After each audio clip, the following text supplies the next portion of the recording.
Welcome to the Author to Authority podcast. And today I am just so happy to have my good friend Marsha Lecour on. And I'm going to let her introduce herself today. But I can tell you that we are in for an amazing podcast episode. And you are going to want to stay tuned for the whole thing. Not only is Marsha going to share some really practical tips and advice, but you've got to hear her story. So I'm going to let her introduce herself, and then she can tell us a little bit about her life story and some of the amazing things that she's been through. So welcome, Marsha, to the show. Kim, I'm so delighted to be here. Thank you for having me. And everybody, hello out there. I'm just loving the experience of being here. I have so much to share. So let's jump right in. So first of all, Kim, you are such a gracious host for having me, and I love your show. Oh, thank you. You've had wonderful guests on here. So I think I have an interesting story. I'll just give a very brief background because today we want to talk about health. Yes. So many years ago, I was born with a heart condition, and at age 5, I had open heart surgery, which required a blood transfusion at age 5. The blood transfusion contained what they call tainted blood. Ooh. And this experience of tainted blood gave rise to a condition called hepatitis C. I was not formally diagnosed with hepatitis C until about 1986. Wow. And at that time, it showed the blood work. So I just decided to go to the doctor.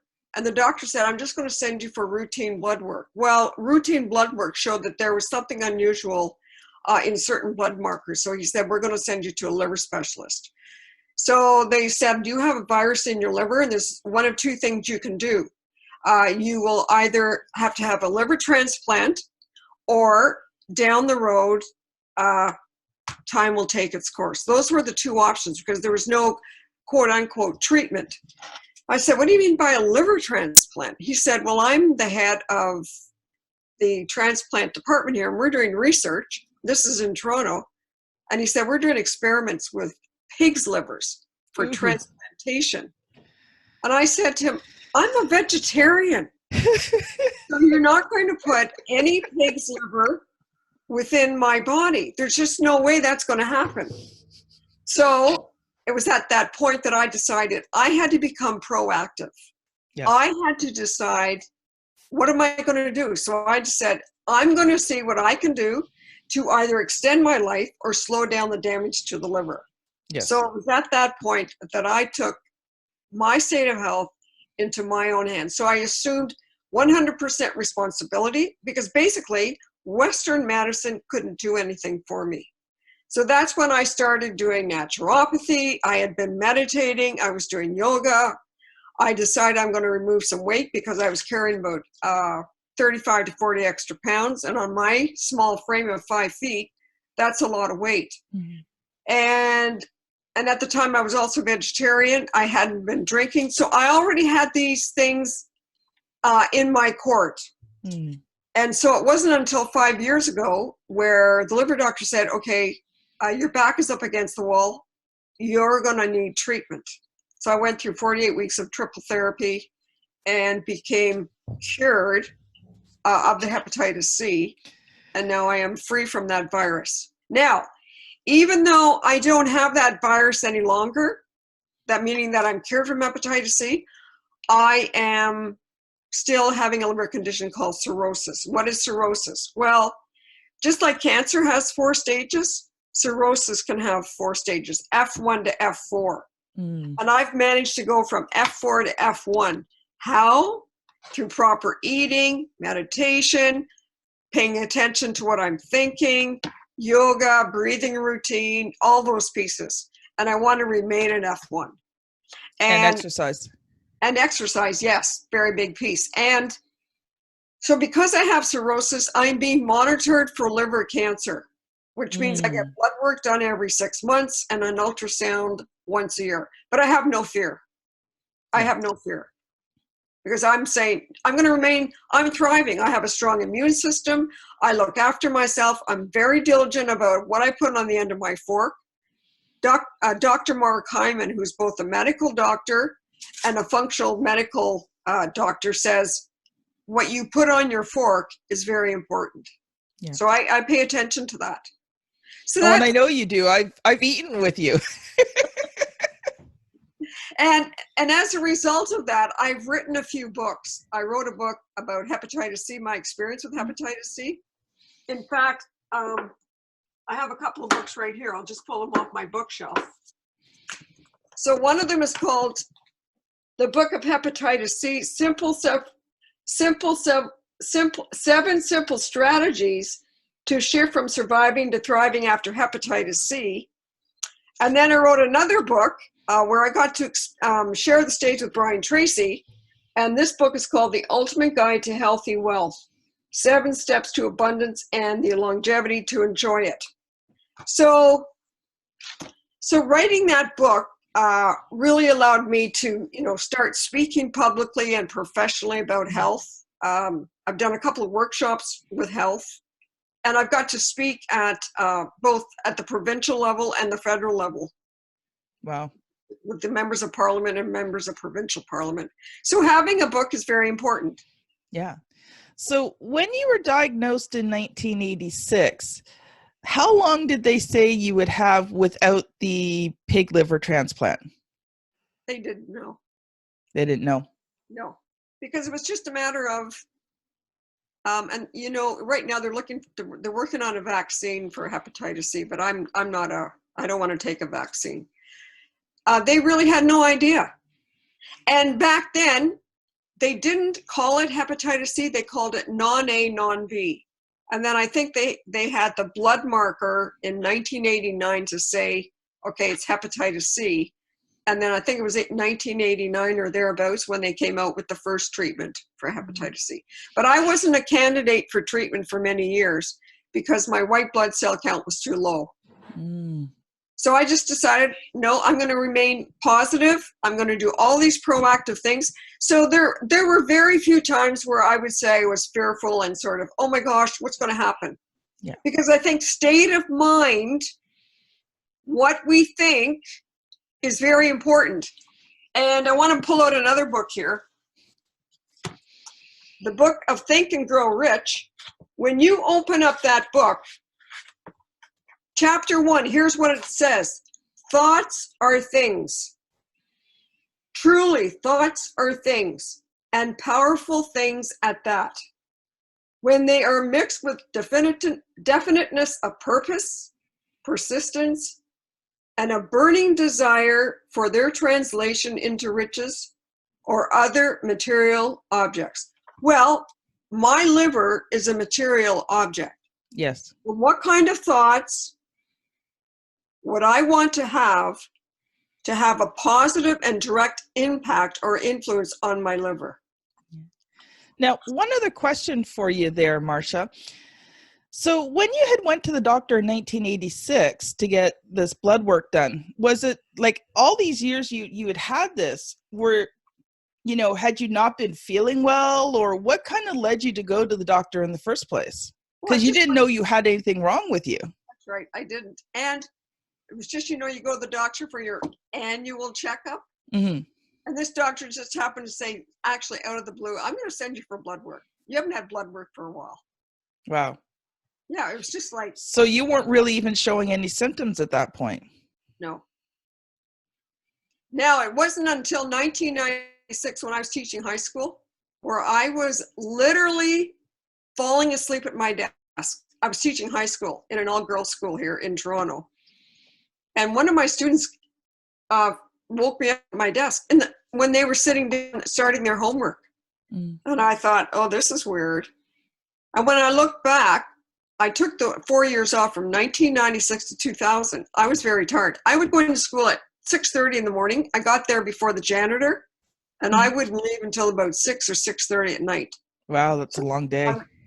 12 hours, And I just loved teaching so much. I just wanted to be there. And kids would come in after school. We'd chat. They'd come for help. You know, they come to school before to get help. We'd talk. I was also doing guidance counseling then too. So That's a lot on your plate. that was a lot on my plate. So I was overextended. Wow. And one of the symptoms of hepatitis C can be fatigue. And when I was off during that time, I was doing a lot of sleeping, sort of catching up. Well, you know, that's another key point too, is rest is very important for your health. Yes, it is. Yes, You know, it is. you can't wear your body out and expect it to behave the way it's supposed to. That's right. And we have within our body something called telomeres, telomeres. And I think the scientific research shows that when you get adequate sleep, then the rate of these telomeres shortening slows down. The older we get chronologically, the shorter they can become. Okay. And if they shorten too quickly, then that advances our aging process. And so if we're getting adequate sleep, then this can slow down the shortness of the telomeres. Wow. That is so cool. Yeah. Well, you're pretty well just like a walking miracle, I would say, Marsha. Yeah, I'm really proactive, and especially now that we are very much more aware of our health today in the world. Yes. And how making our health a priority and being diligent about it, I think, is very important. Well, I know you've come prepared with some really great advice and tips about health. So I'm going to let you loose there to share for a bit, and then I'll ask you a few questions. Sure. So why don't we talk about immune system, what a person can do to boost their immune or to improve their immune system. And if a person already is immunocompromised, where they might have a chronic condition, and where they have to be careful about what they're eating, where they go, their sleep, then there are things that they can do to strengthen their immune system. And people who already have a healthy immune system, there are things that they can do to boost their immune system. So I think we have to be careful between the words strengthen and boost, okay? Okay. Well, at least that's how I would see it. So for anybody, I think one of the things a person can do is to make sure they're getting vitamin C. Yes. And there are different levels of vitamin C. So right now I've amped up my intake of vitamin C for a short period of time. So right now I'm doing, what am I doing? I go anywhere between 2,000 to 5,000 international units a day. Vitamin D is another one. I'm doing right now 2,000 to 3,000 international units a day. I was doing 10,000, and then I asked the liver doctor. He said that might be a bit high, so I brought it down to about 2,000 to 3,000. So you bring up a really good point there, Marsha, and we really want to stress. So first of all, Marsha's not a doctor, so we do want to stress that. So any advice that is given on this show, you know, you need to take with that grain of salt, and, you know, you really need to make sure that, you know, if you have conditions and things and you're listening to this and you're thinking, okay, maybe this is something that you need to do, you know, you always need to seek that medical advice first. Right. From a professional. So I'm just giving you you asked what I do, so these are the things that I'm doing. But I think regardless, you need to get vitamin C. Yes. You need to get vitamin D, a B complex, a vitamin A, magnesium, and if you're vegetarian or vegan, B12. And then the other thing too, or if you have iron deficiency. Yes, or iron deficiency, yes. Make sure you're getting your calcium. Yeah. Now, some people drink milk. I don't do milk. I eat a lot of green vegetables. You want to make sure you're getting choline for the brain, and you can get that from eggs if you decide to eat eggs. The other thing too, you want to make sure that you're getting a lot of fresh fruits and vegetables. Yes. Now, most people have a sweet tooth or sugar craving. They like their sweets. One of the things you can do if you want to cut down on sugar is to have a big green salad every day. Yeah. Fresh green salad. You can make your own dressing with just balsamic vinegar, apple cider vinegar, and olive oil. That's it. Salt and pepper. Mm. And the other thing too, you want to eat foods that are in their natural unprocessed state as much as possible. Avoid fast foods as much as possible and processed foods. Yes. So I think those sort of give people a general guideline, Mm-hmm. but eat food in its most natural form and eat all the colors of the rainbow in terms of fruits and vegetables. So I think that sort of gives people a sort of a good overview of, you know, what to do to either strengthen or boost your immune system. Yeah. And you know what? Sometimes it's as simple as, you know, just taking in an evening and taking 10, 15 minutes, cutting up a bunch of vegetables, putting them in a, you know, a container and just having them out to munch on during the day. You know, like if they're there, you eat them. It's when you don't have it prepared that you don't think about it and you grab for other things. And another thing you do in terms of being prepared, that's a good point, is you could take maybe Sunday afternoon and prepare a bunch of meals for the week. Mm-hmm. You know, maybe cook a bunch of chicken breasts or, you know, cut up and washed a bunch of vegetables. Mm-hmm. Have those ready throughout the week. Yeah. Yeah. So I know you've written what, 3 books now, Marsha? 1, 2, 3, 4 books. 4 books. Okay. So you showed us 2. What are your other 2 books? The other 2 books were compilations. The one was called, what was it called? Something about coaching in volume 1. Okay. And that became a #1 international best-selling book. And then the other one was Chocolate and Diamonds for the Woman's Soul. And that was a compilation with 100 female authors, each telling their story. And that became an international bestseller. Okay. Oh, Put Me In Coach Volume 1. That's what it was. Put Me In Coach Volume 1. So are all of these books available on Amazon? 3 of the 4 of them are. The only one that isn't is this one. And if people want a copy of this book, they can reach out to me. I want to get this one on Amazon. That's what I want to get done this month. That's a good reminder. Thank you. I'm always giving you lots of good reminders there, Marsha. Oh, one thing I want to say too about writing a book. And we Mhm. all know that you have a book writing course, and Yes. I took your book writing course. It's fabulous. It's very systematic. It's very doable. When you follow the steps that Kim takes you through, you will get your book done. It's that simple. You hold the person by the hand. You take it from A to Z. Yeah. It's a process. You've got this whole system worked out. Yeah, and you know, if that's something that anybody is interested in, you know, you can most definitely contact me. You can find me on Facebook, Kim Thompson-Pinder. You can go to the rtipublishing.com website and do the Get a Quote to find out more information about it, because we do have it online as well. So you can watch all the videos and you do get help and support. And Marsha attended my course twice. And man, did we have a hoot. We had a fun time.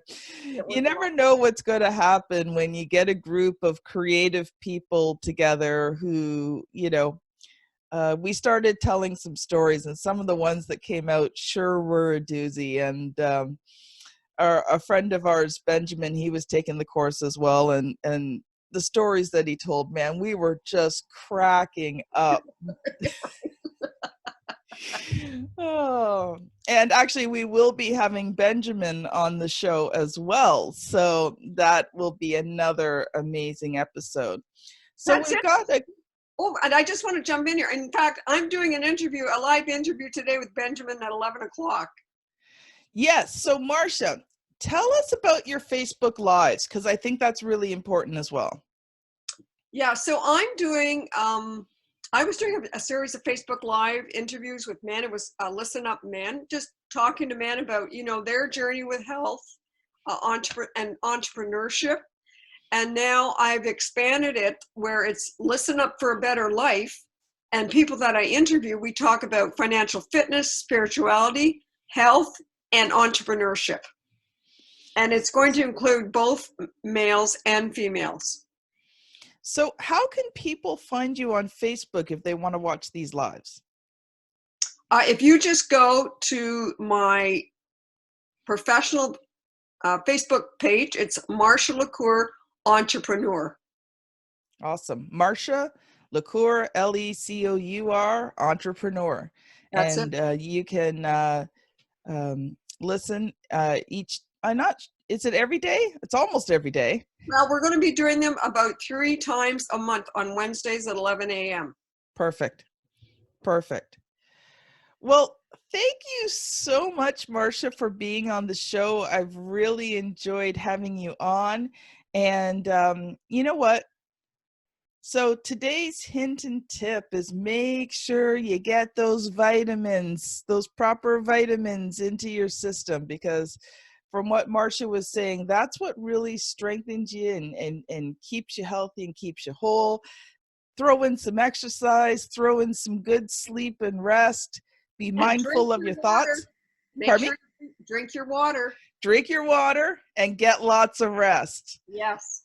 So thank you so much, Marsha, for being on the show. So this has been Marsha Lecour and Kim Thompson-Pinder on the Author to Authority podcast. And what a great episode. And we look forward to seeing you on the very next show. Bye, everyone. Thank you, Kim. Bye, everybody.